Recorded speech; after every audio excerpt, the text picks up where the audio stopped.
Malika, our cinematographer, and Agnes.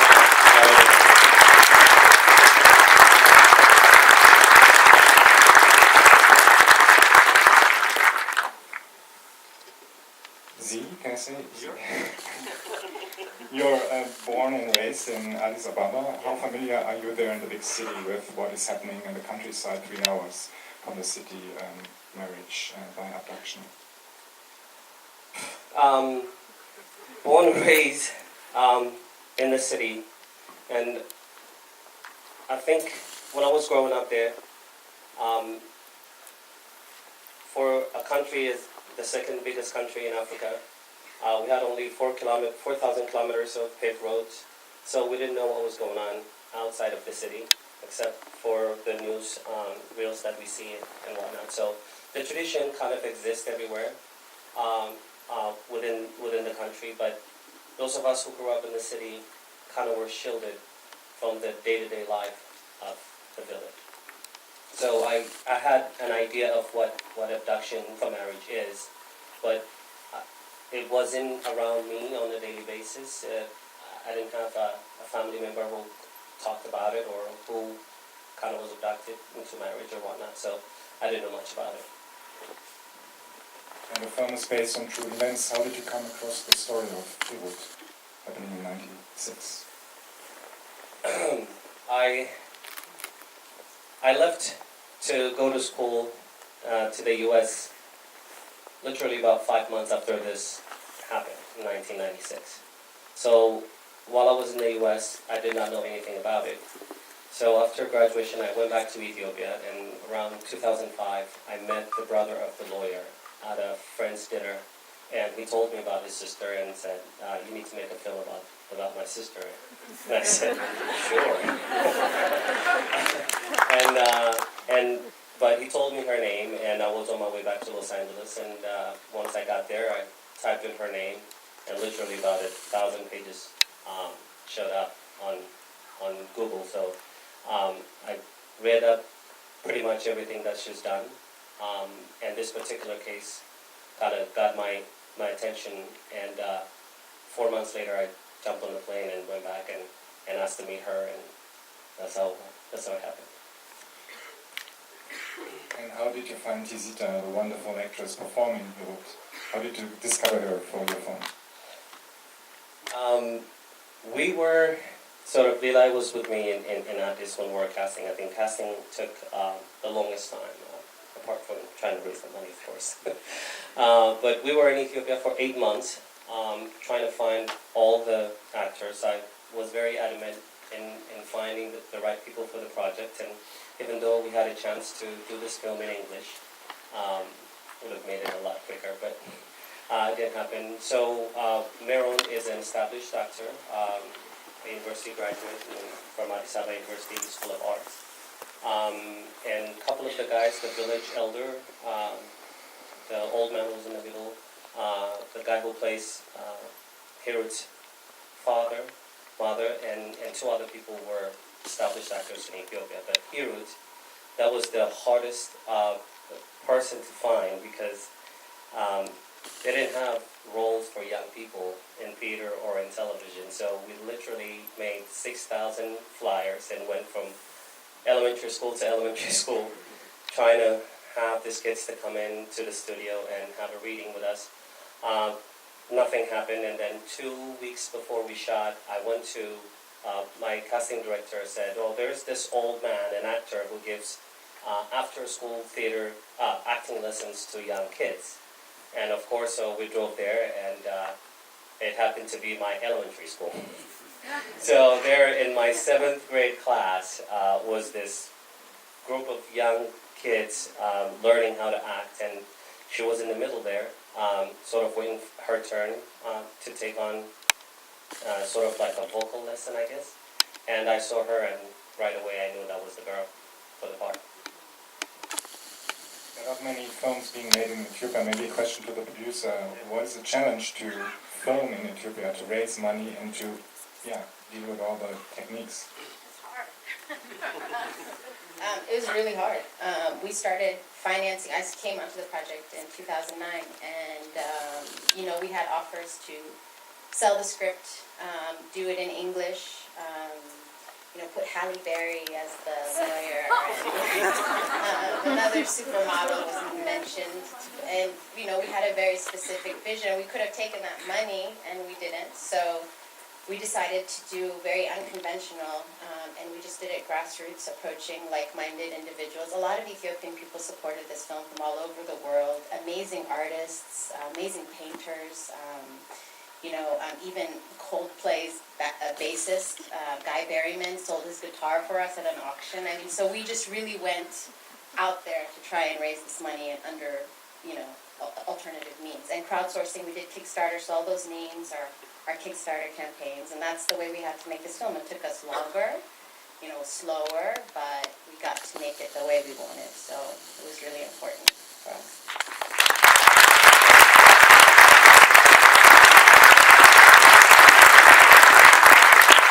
And just to add, seeing all those names at the end of the Kickstarter was like, I think for all of us, looking at all the people in our lives, for all our lives, because they were friends you knew very well and friends you didn't know, but they all came, and it's really a powerful way to put a film up. But just specifically to your question about the challenges, I think we all knew the challenges of shooting on 35 millimeter and processing in India, and I think we went into it incredibly prepared. But you're never prepared enough, and it was walking in a high wire. But we had an amazing team that you got through the ring of fire. You're always putting out fires. Some days are rings of fire, but we somehow put it out, and we somehow got it done. Yeah, I would like to ask the cinematographer, how did you experience to shoot and to have your stuck in India and been waiting for I don't know how long time? Just great, easy. No, it was hard. I didn't see dailies for 9 days because of the custom, and that was stressful. But the other part of it, I'm so happy to be part of it and join this team of passionate people and believing the stories like real stories. So it's worth it. Questions? Yeah. You can applaud.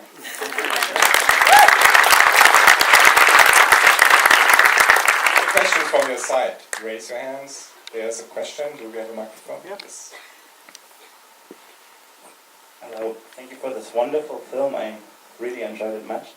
As I read, the film was shot on location, and I'm interested in how was the film received, or did you show it in the village, and what were the reactions? Unfortunately, we haven't shown the film in Ethiopia yet, so the reason is we finished late, and then right away we submitted to Berlinale and to Sundance, and we were accepted right away, so we had to go to Sundance before this. And so our plan is right after Berlinale we're going to go to Ethiopia, and our plans is actually to go into these villages where there is no theaters, and we're hoping to take a projector and a white cloth and gather everybody like that happened under the tree and show it there. So in terms of sort of previous experience, in terms of while we were shooting the film, this story, though it happened in 1996, the public was very much aware of it.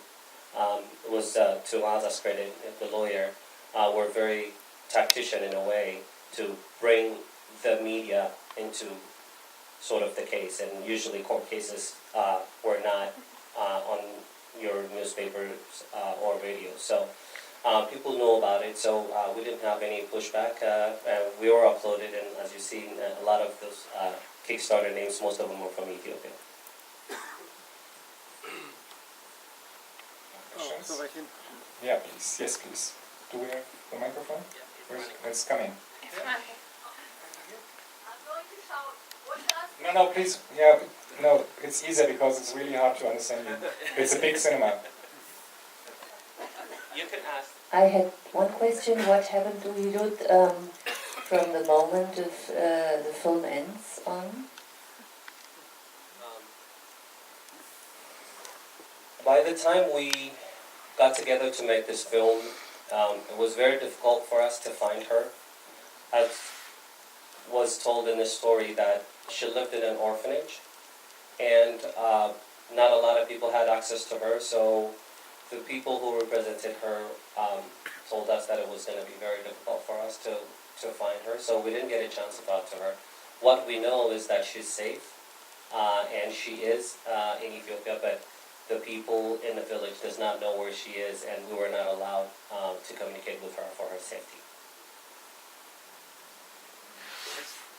There's one more question. I've Yeah. got the mic. And then we go to you. Right. You say you're going to take it to Ethiopia. I mean, I travelled a bit in Ethiopia 6 years ago. What a fantastic country. I grew up in East Africa, so I'm an African. Anyway, so fantastic and wonderful, wonderful movie. When you're going to show it in the village or villages in Ethiopia, how do you think it will come across? I mean, sometimes it's difficult, you know, to get rid of deep-seated traditions. And in terms of, you know, female equality and all the rest of it, I mean, how do you think it still is in, you know, up country in Ethiopia?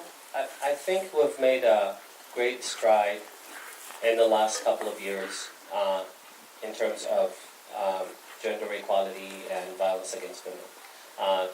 There are a lot of NGOs that are working on that. The government is very keen in addressing that issue. To be honest with you, I seriously don't know how that's going to go, but my hope is that it will give us a chance to have an open dialogue. And we were very careful in terms of not pointing fingers at men or the lack of enforcement of the constitutional law. But at the same time, when we were filming,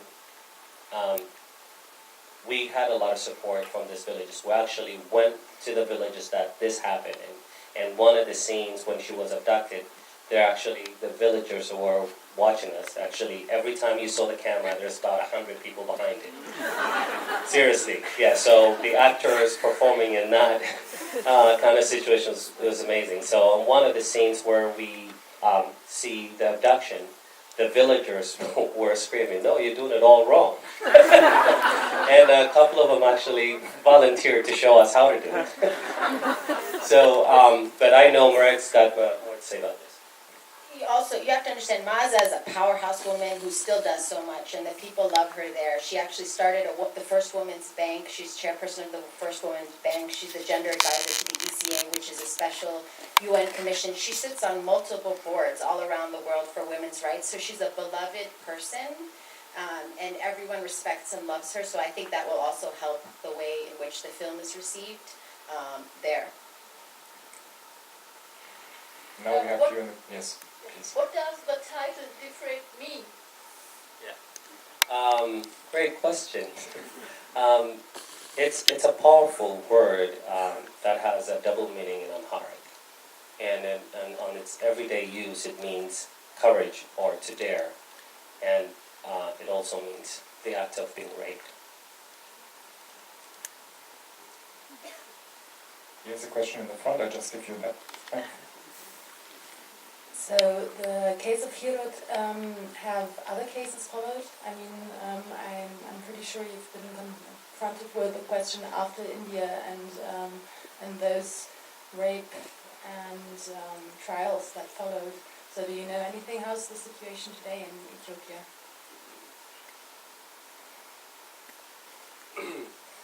This was a monumental case in terms of having a great effect on the day-to-day life of young girls in Ethiopia. So in 2004, the laws were revisioned, and so Maria can explain more on this, but what happened is, since then, there are two types. Abduction is one of it, and then there's also another one where the father gives up his daughter to another person for lineage or for land or whatnot, and that also became illegal. So the cases that happened after that were in terms of having resolution. What this case did is empowered women or their mothers or their fathers, even in this case, to actually go to the law and approach the police and kind of deal with that in that way. So there's a division, as you saw in the film, between customary law and constitutional courts. So this case really opened the door for constitutional courts.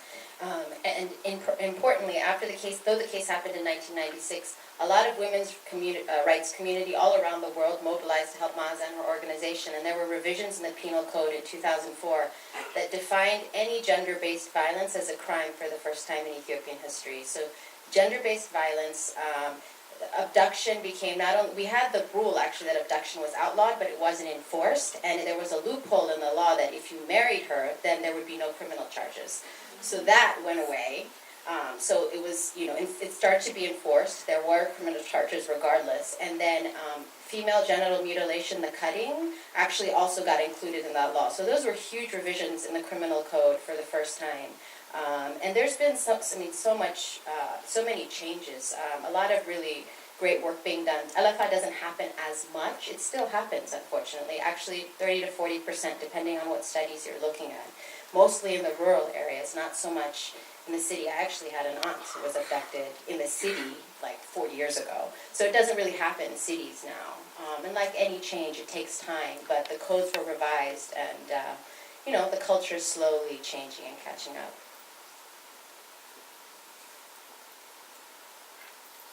Questions? And you have to wait because we can see you.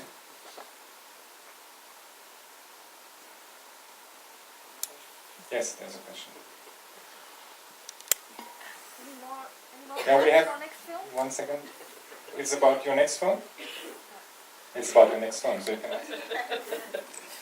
Only here. That's all. Any plans for the next one? Sure.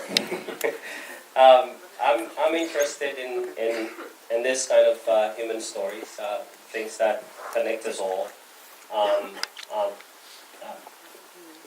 Ethiopia is a beautiful place, got great tradition, got great stories, and I've been traveling there for the last 8 years or 9 years, and trying to find stories, and I have many, yes, and hopefully we'll do one next year. And okay, there's one more place in there.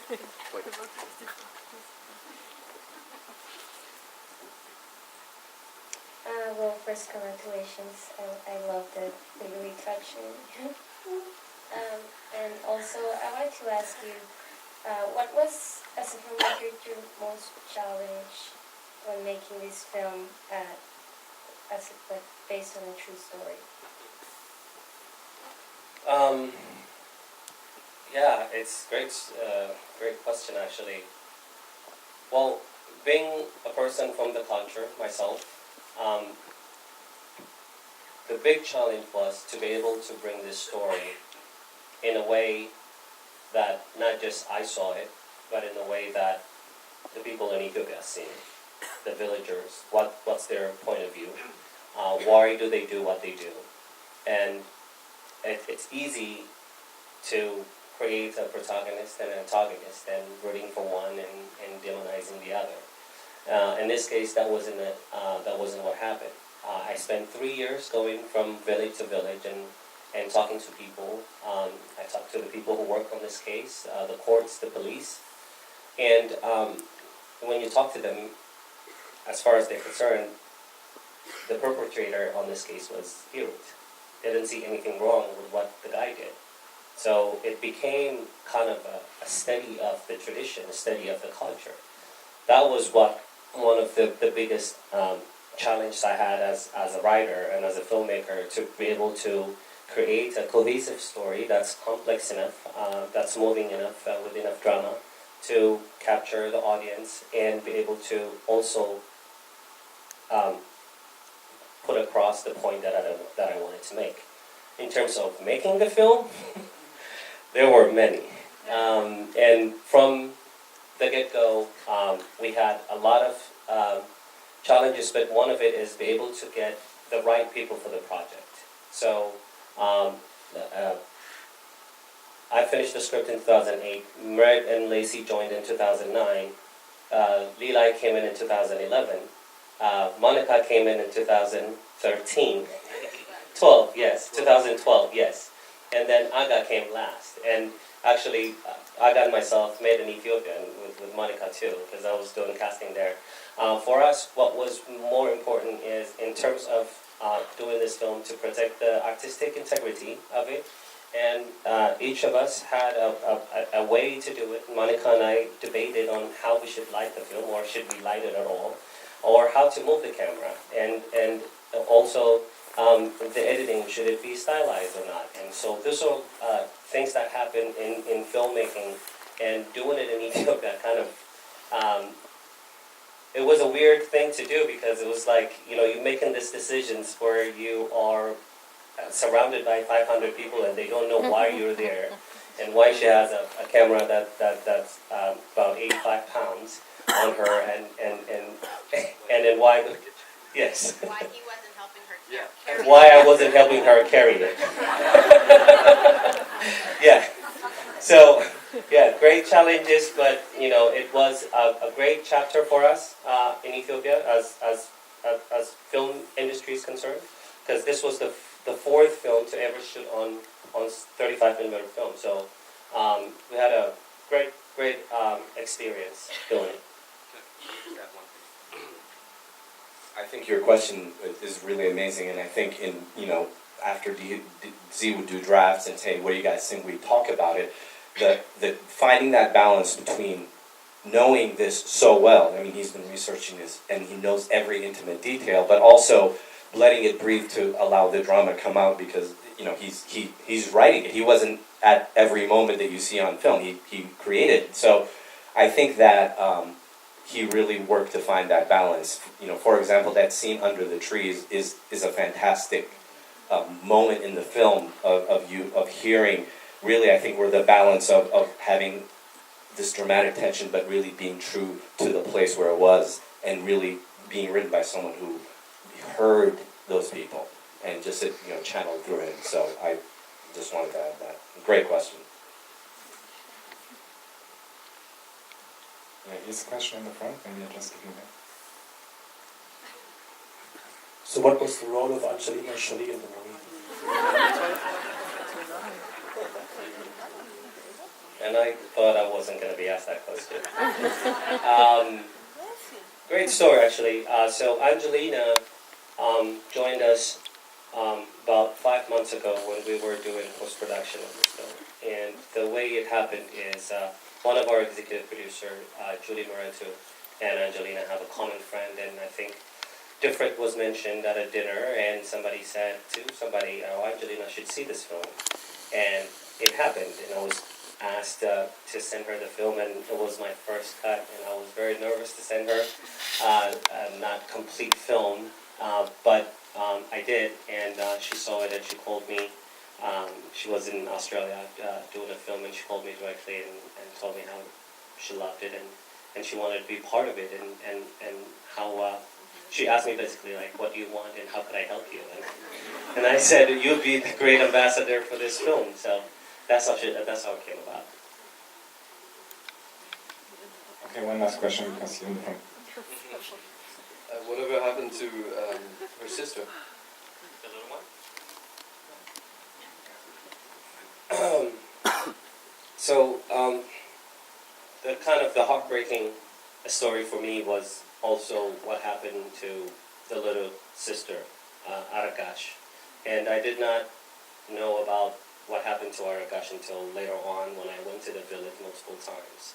And often enough, when something happens in one household, the ramifications kind of go with the family. So it affected her as well. So she was pulled out of school and kept at home because her older sister was abducted. And then Hiro got abducted, and then the parents were very afraid of the same fate happening to the little one, so they killed her. So as far as I know, that she's at home, tending to the cattle, and helping her mom fetch water and wood. She's safe as long as she's at home. And part of this whole, the retaliation and the vengeance culture that we have in Ethiopia is that no one would come to your home to harm you, per se, but if she was caught, per se, she was carrying water or coming back from school, that would still happen to her. Great question. We have to go for the next film. It's so great to have you in Berlin. Sit with me. It's again the best show, a wonderful team. Please tell your friends, please go for the camera. Thank you so much.